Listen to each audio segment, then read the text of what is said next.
Video के साथ मिलेगी और डाउनलोड ऑप्शन भी आपको मिलेगा। तो ये सारे फीचर्स हैं हमारे जीएस कोर्स के अंदर। तो बढ़ते हैं, आज हमारा पहला क्वेश्चन स्क्रीन के ऊपर क्या कहता है।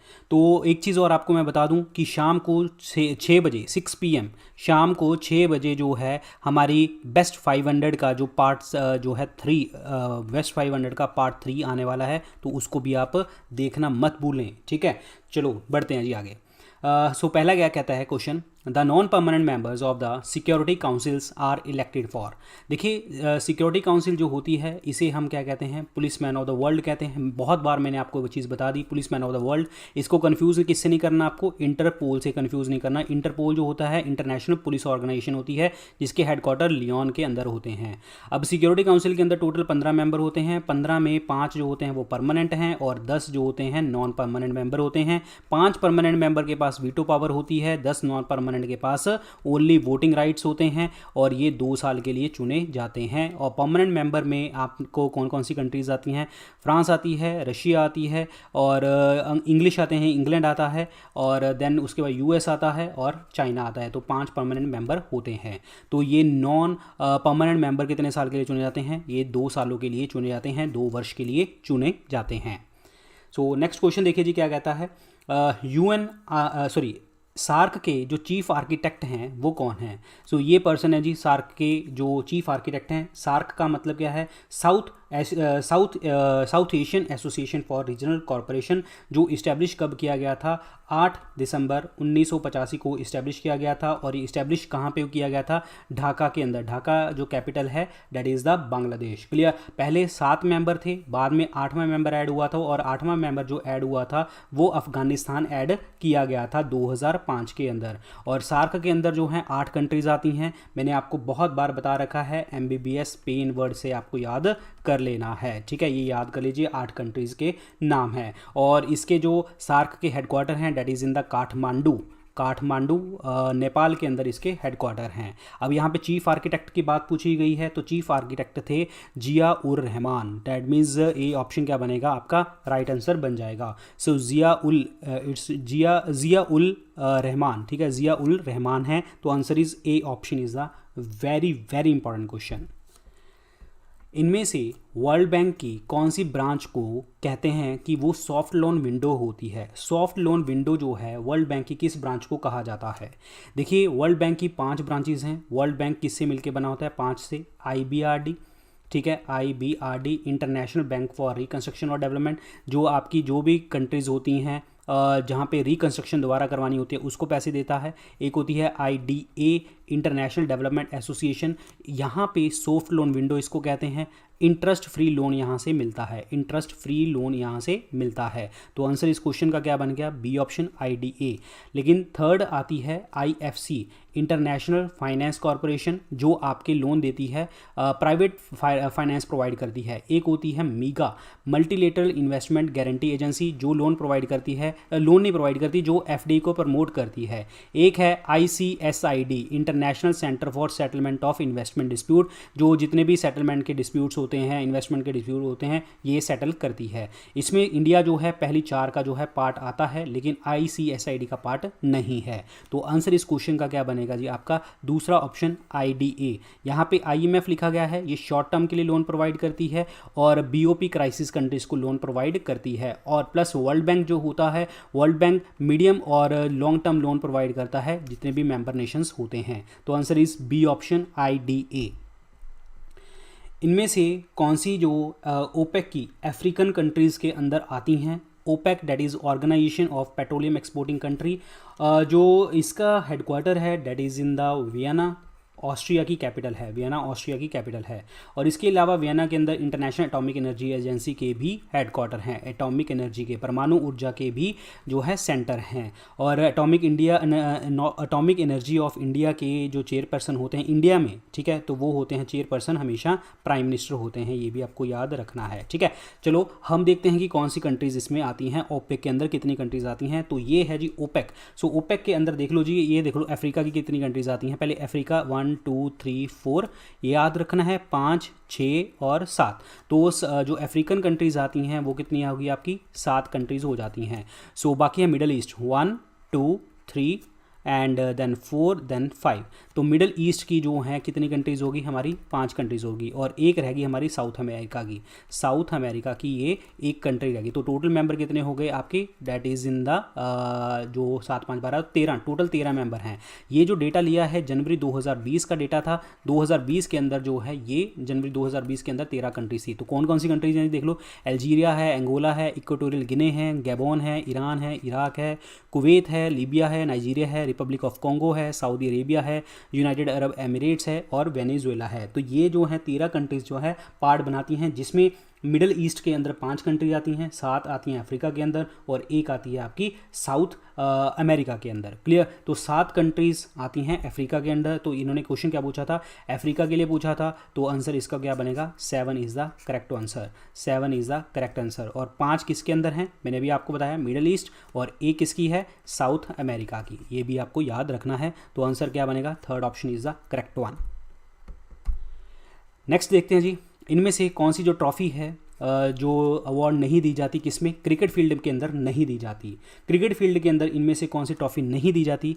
देखिए, देवधर ट्रॉफी जो होती है क्रिकेट की होती है, एशिज क्रिकेट की है, रणजी ट्रॉफी क्रिकेट की है। तो आंसर क्या बनेगा आपका, राइडर कप। सो राइडर कप जो है वो किसके लिए है, पहले तो आपको ये पता होना चाहिए। सो राइडर कप है किसके लिए, ये है जी गेम। राइडर कप की कौन सी है, ये गोल्फ गेम है। सो गोल्फ के लिए होती है, लेकिन क्वेश्चन में क्या था हमारा, क्रिकेट के लिए था। सो बात ये है कि जो क्रिकेट की आती हैं, जैसे एशिया कप आता है, ठीक है, एशिज उसमें ऑप्शन में ही था।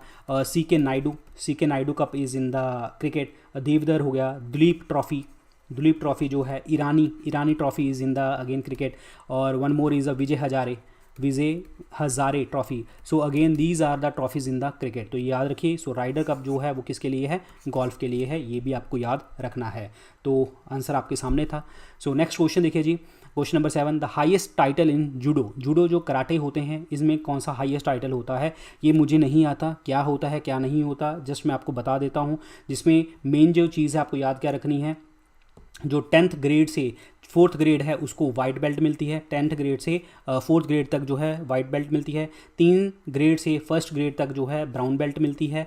और इसमें 1st डिग्री से और 5th डिग्री दैन से जो है ब्लैक बेल्ट मिलती है। आपको ब्लैक बेल्ट याद रखनी है, मेन इंपॉर्टेंट है। ब्लैक बेल्ट इज़ बहुत बहुत इंपॉर्टेंट है। 1 से 5 दैन के अंदर जो है ये मिलती है आपको ब्लैक बेल्ट, ठीक है।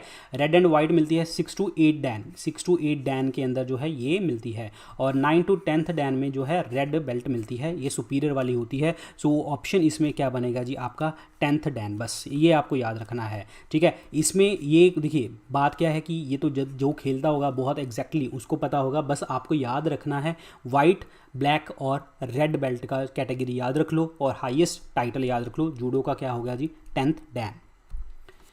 नेक्स्ट देखिए जी, ये ऑर्गेनाइजेशन है, इनके हेडक्वार्टर्स आपको टिक करने हैं। सो फर्स्ट है यूनाइटेड नेशन इंडस्ट्रियल ऑर्गेनाइजेशन। इसके हेडक्वार्टर कहाँ पे हैं, इसके हेडक्वार्टर हैं कहाँ पे, वियना के अंदर। सो पहले का जो ऑप्शन बनेगा वो 5वां ऑप्शन बन गया। और वियना के अंदर मैंने भी आपको बताया इंटरनेशनल एटॉमिक एनर्जी एजेंसी के हेडक्वार्टर हैं। One more is OPEC, organisation for petroleum exporting countries के भी हेडक्वार्टर यहाँ पे हैं। नेक्स्ट है फूड एग्रीकल्चर ऑर्गेनाइजेशन, इसके हेडक्वार्टर कहाँ पे हैं, रोम कहाँ पे, इटली के अंदर हैं। और फूड के रिलेटेड हमेशा इटली के अंदर, तो ये बन गया 4। सो 5-4। नेक्स्ट है वर्ल्ड हेल्थ ऑर्गेनाइजेशन 1948 में बना था। जानबूझ के बताया गया है, क्वेश्चन आ सकता है आपको क्योंकि वर्ल्ड हेल्थ ऑर्गेनाइजेशन न्यूज़ में रहता है। जिनीवा इसका आंसर होगा। सो 5-4-1, ठीक है। नेक्स्ट है यूनेस्को के हेडक्वार्टर कहाँ पे हैं, पेरिस के अंदर हैं। तो ये बनेगा 2 ऑप्शन, ठीक है, ये बनेगा 2 ऑप्शन। तो 5-4-1-2 कहाँ पे गया, ये वाला। सो 5-4-1-2, ठीक है, 5-4-1-2 डैट मीन्स 4th ऑप्शन क्या बनेगा, राइट आंसर बन जाएगा। 4th option very important. इनमें से जो बेटन कप है, ये है जी बेटन कप, ये कौन से स्पोर्ट्स के साथ जो है संबंधित है, कौन से खेल के साथ संबंधित है। सो बेटन कप जो संबंधित है ये संबंधित है हॉकी के साथ। किसके साथ, हॉकी के साथ। बी ऑप्शन क्या बनेगा, करेक्ट आंसर बन जाएगा। अब हॉकी के साथ हमने बहुत सारे पहले भी याद डिस्कस किए हैं, कौन कौन से हैं। One more is the Sultan Azlan Shah cup, ठीक है। And one more is the Aga Khan cup, Dhyan Chand cup, Dhyan Chand trophy और मुरुगपा, इट्स मुरुगपा, ठीक है। So these trophies are related with the hockey. तो आंसर क्या बनेगा जी आपका, second option hockey is the correct one. Next question है, कौन सी ऐसी ऑर्गेनाइजेशन है जो चाइल्ड वेलफेयर यानी कि बच्चों के लिए काम करती है। इसमें पिक्चर देखिए जी, बच्चा है, मदर है, तो ये कौन सी ऑर्गेनाइजेशन है? UNICEF. UNICEF is united nation international children's emergency fund. ये ऑर्गेनाइजेशन कब खुली थी? 1946 में, और हेडक्वार्टर कहाँ पे इनके? न्यूयॉर्क के अंदर हैं, न्यूयॉर्क के अंदर हैं। तो यूनिसेफ क्या बनेगा आपका? राइट आंसर बन जाएगा। तो इसका मतलब B option is the right answer, UNICEF. बाकी जैसे यूनेस्को है, यूनेस्को आपकी वर्ल्ड हेरिटेज साइट्स देता है, ये पेरिस के अंदर हेडक्वार्टर हैं इसके। और WHO वर्ल्ड हेल्थ ऑर्गेनाइजेशन, ये हेडक्वार्टर है जिनीवा के अंदर। और again WTO again in the Geneva, Switzerland के अंदर। WTO बना था 1 जनवरी 1995 को, ठीक है। और इसका पहला नाम था GATT. GATT is general agreement on tariff and trade, जो 1948 में बनी थी ऑर्गेनाइजेशन, ठीक है। सो ये आप चीज़ों को याद रख लीजिए, ठीक है। ये क्वेश्चन पेपर में पूछे जाते हैं। तो आंसर इस क्वेश्चन का B is the UNICEF is the right answer. Pankaj Advani जो हैं वो कौन से खेल के साथ संबंधित हैं? सो ही इज़ पंकज अडवाणी। सो ये किसके खेल के साथ संबंधित है? दिख रही है आपको चीज़ें, तो ये किसके साथ संबंधित हैं?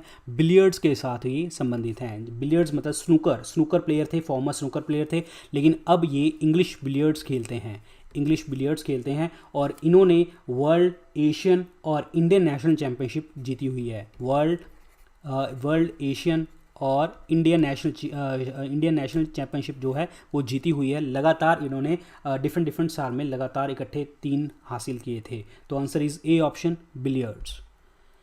किसकी क्रीमेशन साइट को जो है शक्ति स्थल बोला जाता है? शक्ति स्थल किसकी क्रीमेशन साइट को बोला जाता है? जहाँ पे उनको प्लेस ऑफ पावर जिसे आप कहते हैं, जाने के वहाँ पे जो है क्रीमेशन करी गई थी। तो ये जगह जो होती है ये है इंदिरा गांधी जी की। सो इंदिरा गांधी स्थल जो है आपका वो है शक्ति स्थल। So this is Indira Gandhi, तो डैट इज शक्ति स्थल, दिस इज़ द शक्ति स्थल। क्लियर। यहाँ पे इनका क्रीमेशन किया गया था, प्राइम मिनिस्टर ऑफ इंडिया थी, और इनकी डेथ का टाइम था 1984। और एरिया जो भी है ये सारी चीज़ें पूछी जाती हैं। Red monolithic stone, greyish red monolithic stone जो है इसका फीचर बनेगा, ठीक है। बट इसके अलावा आपको और 2-3 चीज़ें और याद रख लो। एक one more is the Rajghat. Rajghat बहुत बार पूछा जाता है। राजघाट जो है महात्मा गांधी जी का है। विजय घाट याद कर लो, विजय घाट, ठीक है। विजय घाट जो है लाल बहादुर शास्त्री जी का है, लाल बहादुर शास्त्री जी का है। क्लियर। और वन मोर इज़ किसान घाट, ये है चौधरी चरण सिंह, ये भी आपको याद रखना है। वीरभूमि, सो वीरभूमि किसका है? ये राजीव गांधी जी का है, राजीव गांधी। क्लियर। और एकता स्थल बहुत इंपॉर्टेंट है क्योंकि ये 2 लोगों का है एकता स्थल। एक है ज्ञानी जैल सिंह जो हमारे राष्ट्रपति रहे हैं, Giani Zail Singh. And one more is Chandrashekhar Azad का जो साइट है वो है एकता स्थल। क्लियर। और शांतिवन किसका है? शांतिवन है जवाहरलाल नेहरू जी का, शांतिवन इज़ जवाहरलाल नेहरू। क्लियर। और डेट्स इट, आप इतने याद कर लो, ठीक है। बहुत है याद कर इतने, ठीक है। बहुत सारे और भी हैं बट मेन आपको मैंने सारे बता दिए, ये आपको सारी चीज़ें याद रखनी है। तो शक्ति स्थल है किसका? इंदिरा गांधी जी का। नेक्स्ट है the term smasher is associated with which of the following sports. Smasher जो है आपको दिख रहा होगा, नज़र आ रहा होगा, ये होती है स्मैश, जो हिट मारते हैं, जोर से मारते हैं, ठीक है। तो ये है जी किसके अंदर? इस ऑप्शन के according that is in the volleyball is the right answer, C option. लेकिन अगर अदरवाइज जो है स्मैश वर्ड जो होता है ये 2-3 गेम और के साथ हैं। A one more is the badminton के अंदर भी स्मैश वर्ड यूज़ करते हैं। And one is the lawn tennis के अंदर भी जो है ये वर्ड यूज़ किया जाता है स्मैश, और यहाँ पे वॉलीबॉल के भी अंदर यूज़ किया जाता है। तो आंसर इज़ 3rd ऑप्शन। और वॉलीबॉल के साथ जो है ये 2-3 चीज़ें और याद रख लो। एक होता है एस, एक होता है antenna, attack, free ball and one more is line shot, ठीक है। ये वर्ड याद कर लो, ये भी वॉलीबॉल के साथ संबंधित होते हैं। ये चीज़ें भी आपको पता होनी चाहिए। Answer is C option. इनमें से कौन से ऐसे इंडियन हैं जिन्होंने यूनेस्को के अंदर जो है चेयरमैनशिप कर रखी है, प्रिसाइडिंग कर रखा है? UNESCO united nation educational, scientific and cultural organisation, जो आपके जो है वर्ल्ड हेरिटेज साइट्स का स्टेटस देते हैं, पेरिस हेडक्वार्टर हैं इनके, और इनमें से जो पर्सन है वो है डॉक्टर राधाकृष्णन जी। डॉक्टर राधाकृष्णन, सी ऑप्शन क्या बनेगा, राइट आंसर बनेगा। और डॉक्टर राधाकृष्णन जो हैं, जब इंडिया आज़ाद हुआ था तो रिप्रेजेंट किया था यूनेस्को को, 1946 से 52 तक जो है इन्होंने रिप्रेजेंट किया था यूनेस्को को, और बाद में अम्बेसडर बने थे 1949 से 52 तक। ये सोवियत यूनियन के जो है अम्बेसडर थे, ध्यान रखना, सोवियत यूनियन के भी अम्बेसडर थे। और बाद में इनको जो है वाइस प्रेसिडेंट का स्टेटस मिला था, पहले वाइस प्रेसिडेंट जो है ये थे। और डॉक्टर राधाकृष्णन जी के साथ जुड़ता है इनकी बर्थ एनिवर्सरी, 5 सितंबर को हम क्या मनाते हैं, टीचर्स डे मनाया जाता है। This is very very important, again on the birth anniversary of जो है राधाकृष्णन जी टीचर्स डे मनाया जाता है। और बाकी जो है इसमें आप डॉक्टर जाकिर हुसैन को याद कर लीजिए, हमारे देश के पहले मुस्लिम प्रेसिडेंट, फर्स्ट मुस्लिम प्रेसिडेंट ये थे, ठीक है, first Muslim president. And one more is कि पहले प्रेसिडेंट जो जिनकी डेथ जो है ऑफिस में हुई थी, ऑफिस मतलब कार्यकाल में हुई थी उनके, तो अगेन डॉक्टर जाकिर हुसैन, ठीक है। तो ये चीज़ याद रखिए। यहाँ पे जो फोर्थ ऑप्शन है मौलाना आज़ाद, सो मुझे नहीं पता ये वही वर्ड है, वैसे तो वही वर्ड होगा जो मैं सोच रहा हूँ। अगर आपसे पूछा मौलाना अबुल कलाम आज़ाद, ठीक है, यहाँ पे अगर अबुल कलाम आता, वैसे मौलाना आज़ाद उन्हीं को ही कहते हैं हम, मौलाना अबुल कलाम आज़ाद, ये हमारे देश के पहले एजुकेशन मिनिस्टर हैं, फर्स्ट एजुकेशन मिनिस्टर, ये भी आपको याद रखना है, ठीक है। चलो आंसर क्या बन गया जी इसका, third option is the right answer. इनमें से कौन सा जो एक कप है, डेविस कप जो है, कौन से खेल के साथ संबंधित है, नज़र आ रहा होगा। सो ये है जी डेविस कप, ठीक है, ये है जी खेल। तो ये है डेविस कप, किसके साथ होगा जी, लॉन टेनिस के साथ जो है संबंधित है। अब बात ये है कि लॉन टेनिस के साथ हमारी 4 ग्रैंड स्लैम्स भी हैं, 4 ग्रैंड स्लैम संबंधित हैं। और मैंने आपको बताया था, याद कैसे करोगे, ABC के साथ। ऑस्ट्रेलिया पहले आएगा, दूसरा फ्रेंच नंबर आता है, और तीसरा नंबर मैंने आपको बताया था UVW, W पहले लिखेंगे इसमें, विंबलडन पहले आएगा, उसके बाद US ओपन, ठीक है। सो ये चीज़ आपको याद रखनी है, ऑस्ट्रेलिया, फ्रेंच, विंबलडन और US। तो these are the 4 grand slams, और ये लाइन में होते हैं, पहला ऑस्ट्रेलिया वाला होता है, फिर फ्रेंच वाला, फिर विंबलडन और देन US। ये 4 ग्रैंड स्लैम्स हैं किसके अंदर, अगेन लॉन टेनिस के अंदर। तो ऑप्शन क्या बनेगा जी आपका, B option, lawn tennis is the right answer. Clear.